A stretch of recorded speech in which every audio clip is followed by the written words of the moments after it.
Assalamualaikum. Perkenalkan, nama saya Siti Rafita Wulandari. Saya akan mempresentasikan tentang menganalisis masalah non-klinis.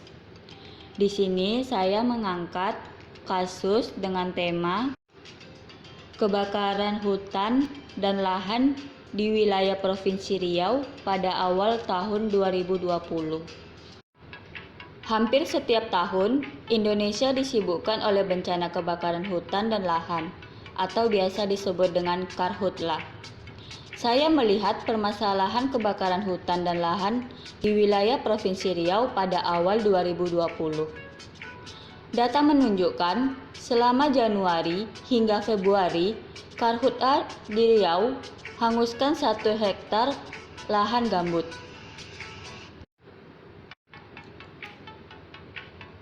Kebakaran tersebut terjadi di Kabupaten Siak dan menjadi kebakaran paling luas seprovinsi Riau.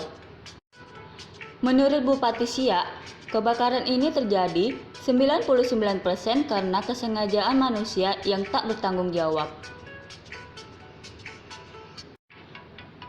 Kebakaran hutan dan lahan ini menyebabkan bencana asap yang berdampak berat pada transportasi udara, pendidikan, kesehatan, dan aktivitas ekonomi. Badan Nasional Penanggulangan Bencana atau BNPB membeberkan motif dan modus pembakaran hutan yang marak terjadi di Provinsi Riau adalah perbuatan yang disengaja. Salah satu manfaat yang diperoleh pelaku pembakaran hutan adalah menerima imbalan sebagai upah. Berikut ini adalah gambar-gambar kebakaran hutan dan lahan yang terjadi di wilayah Provinsi Riau pada awal tahun 2020.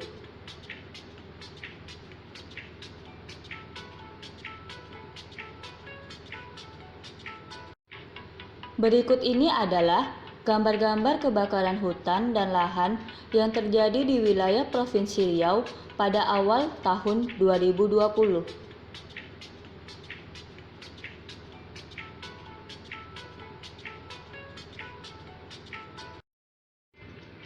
Berikut ini gambar-gambar dampak dari kebakaran hutan dan lahan.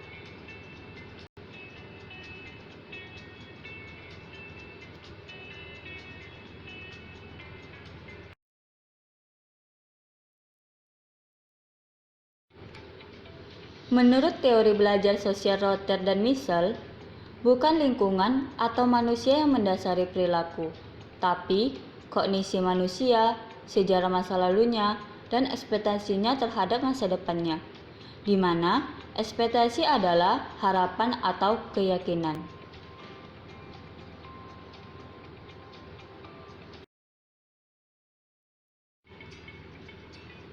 Teori Rotter, fokus utamanya adalah memprediksi perilaku manusia. Menurut Rotter, perilaku manusia timbul karena yang pertama, ekspektasi. Ekspektasi adalah harapan atau keyakinan bahwa penguatan akan muncul. Yang kedua, nilai penguatan. Nilai penguatan adalah persepsi terhadap pengaruh positif atau negatif penguatan, kebutuhan manusia, dan konsekuensi yang diharapkan di kemudian hari. Yang ketiga adalah situasi psikologis. Situasi psikologis adalah bagian dari dunia eksternal dan internal individu. Berdasarkan kasus tersebut, menurut Rotter, perilaku terbentuk karena yang pertama, ekspektasi. Jika membakar hutan, maka pelaku mendapatkan upah. Yang kedua, nilai penguatan. Upah yang diberi adalah uang. Uang tersebut dapat digunakan untuk memenuhi kebutuhan hidup pelaku. Selain uang, pelaku mendapatkan sebagian lahan yang sangat bermanfaat bagi pelaku. Jika pelaku berhasil mendapatkan upah, maka akan mempermudah perekonomian pelaku. Yang ketiga, Situasi psikologis. Ada dua, eksternal dan internal.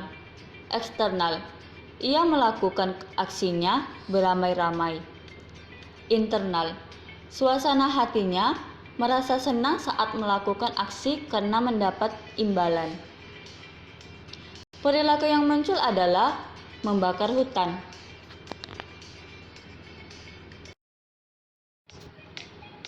Menurut pendapat saya mengenai kasus tersebut adalah perilaku tercela membakar hutan itu muncul karena adanya penguatan berupa upah, di mana pelaku sangat membutuhkan upah tersebut demi mencukupi kehidupannya sehari-hari. Pelaku tidak berpikir panjang apa dampak dari perbuatan tersebut. Ia merasa aman karena melakukan perilaku tersebut dengan beramai-ramai dan berharap tidak ada yang tahu bahwa dia yang melakukannya. Dampak yang ditimbulkan dari perilaku tersebut adalah terjadinya kabut asap yang sangat tebal sehingga merugikan bagi banyak pihak. Kebakaran hutan dan lahan ini merupakan kasus yang sangat serius. Jangan sampai kasus ini terjadi lagi di kemudian hari. Untuk pelaku, diharapkan agar mendapat hukuman sesuai undang-undang, dan untuk masyarakat, mari kita jaga hutan kita, bumi kita, demi kesejahteraan hidup kita.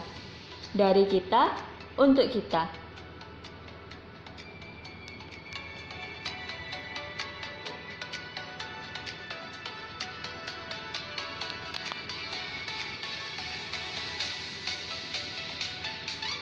Sekian presentasi dari saya.